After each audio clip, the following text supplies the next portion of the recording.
تمہیں پورا حق ہے ان خوابوں کے لیے لڑنے کا جن کی تدبیر تم نے دیکھی ہے، کیونکہ جب اللہ تمہارے دل میں کسی کا خیال پیدا کرتا ہے تو وہ چاہتا ہے کہ تم اسے مناؤ، اسے وہ چیز تمہیں دینے پر آمادہ کرو، بار بار جھولی پھیلاؤ، بار بار اسے پکارو تاکہ وہ کن فرما سکے اور تمہاری فرمائش پوری کر سکے۔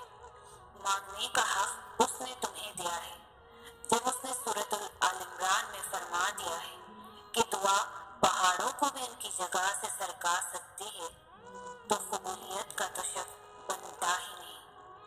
اللہ نے مقدر لکھنے کا اختیار تمہیں دیا ہے کہ چاہو تو دعا کا تسلسل بڑھا لو اور چاہو تو مایوس بیٹھ جاؤ۔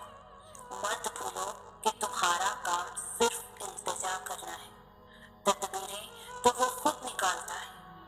جب وہ کسی کام کے ہونے کا سوچ لیتا ہے تو وہ اس کام کے مکمل ہونے کا اشارہ کر دیتا ہے، بس پھر جو ممکن ہو اور جو ناممکن ہو سب ہو جاتا ہے۔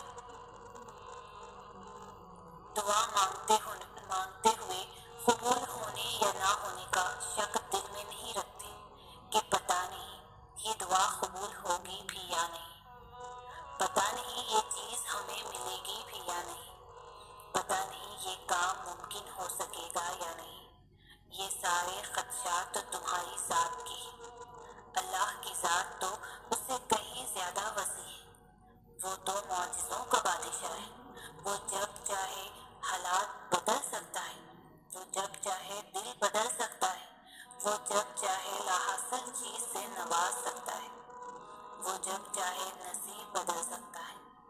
اللہ وہ سب کر سکتا ہے جو تم نہیں کر سکتے، تو جس کی ذات لامحدود ہے اس سے محدود دعائیں کیسی؟ اپنے اعمال دیکھ کر نہیں، اس کی شان دیکھ کر مانگو۔ جس نے تمہیں بنایا ہے اس سے بہتر تمہیں کوئی بھی نہیں سمجھ سکتا۔ اور یاد رکھو، کائنات میں ایسا کچھ بھی نہیں جو ہمارا رب کر نہیں سکتا، کائنات میں ایسا کوئی زخم نہیں جسے اللہ بھر نہیں سکتا۔ تہجد محبت کی تکمیل ہے، اللہ سے محبت کی تکمیل۔ باقی نمازوں پر انسان اللہ کی پکار پر اس کی جانب جاتا ہے، مگر تہجد کے لیے انسان پکار کا انتظار نہیں کرتا، بس نیند سے غافل ہو کر تڑپتے ہوئے دل کے ساتھ اللہ کی جانب سسکتے ہوئے دوڑا چلا جاتا ہے۔ شاید اس لیے تہجد فرض عبادات کا حصہ نہیں بنائی گئی، یہ تو بس وہی پڑھ سکتا ہے جس کو اللہ سے عشق ہو گیا ہے، ایسا عشق جس کے بعد محبوب سے گفتگو کیے بغیر دل کہیں چین نہیں پائے، ایسا عشق جس کے بعد محبوب کے ہر حکم پر چپ چاپ سر کو جھکا لیا جائے۔ تبھی تو اللہ کی سب سے لاڈلی عبادت تہجد ہے، اور اس تک اللہ اپنے لاڈلے بندوں کو ہی رسائی دیتا ہے۔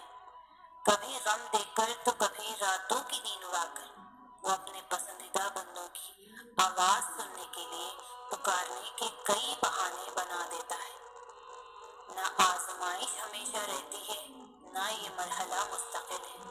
وہ جو عادل ہے وہی کفیل بھی ہے، وہ جو دور لگ رہا ہے تمہیں، تمہارے وہ قریب بھی ہے۔ وہ مانگی ہوئی کوئی بھی دعا رد نہیں کرتا، وہ تہجد کے سجدوں کو کبھی بھی ضائع نہیں کرتا۔ جہاں کسی کی پہنچ نہ ہو وہاں سے راستے نکال دیتا ہے۔ تہجد بہت طاقتور عبادت ہے، کیونکہ یہ ثواب یا گناہ کے خوف سے عاری ہے۔ تہجد تک انسان تب پہنچتا ہے جب ساری حسرتیں دل کا ساتھ چھوڑ دیتی ہیں، پھر انسان یہ نہیں سوچتا کہ اتنا ثواب ملے گا یا اتنا گناہ ملے گا، تب بس انسان یہ سوچتا ہے کہ اللہ ملے گا، اللہ سے ملاقات ہوگی۔ پھر تہجد کا پہلا سجدہ آخری سجدے کی طرح کیا جاتا ہے، جیسے ابھی جان نکل جائے گی، جیسے ابھی اللہ کی محبت سے دل بھر جائے گا، بس پھر ہم ہوتے ہیں اور اللہ ہوتا ہے۔ پھر وہ سب مکمل ہو جاتا ہے جو کبھی ادھورا رہ گیا ہو۔ تہجد سے بڑی عشق کی کوئی دلیل نہیں۔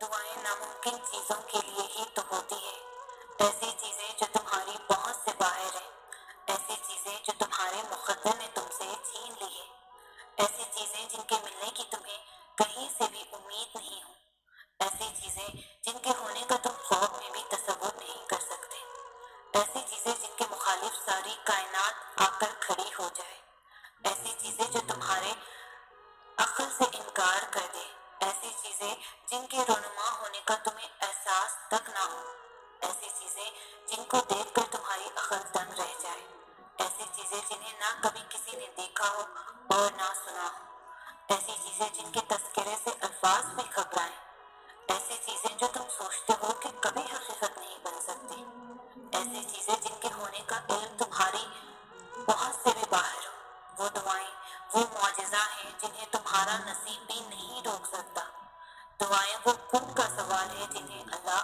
کبھی بھی رد نہیں کرتا، دعائیں تو پھر ان چیزوں کے لیے ہے جو دسترس سے نکل جاتی ہے، بس ایک صدا کی بات ہوتی ہے اور ہر کوئی بھی چیز واپس مل جاتی ہے۔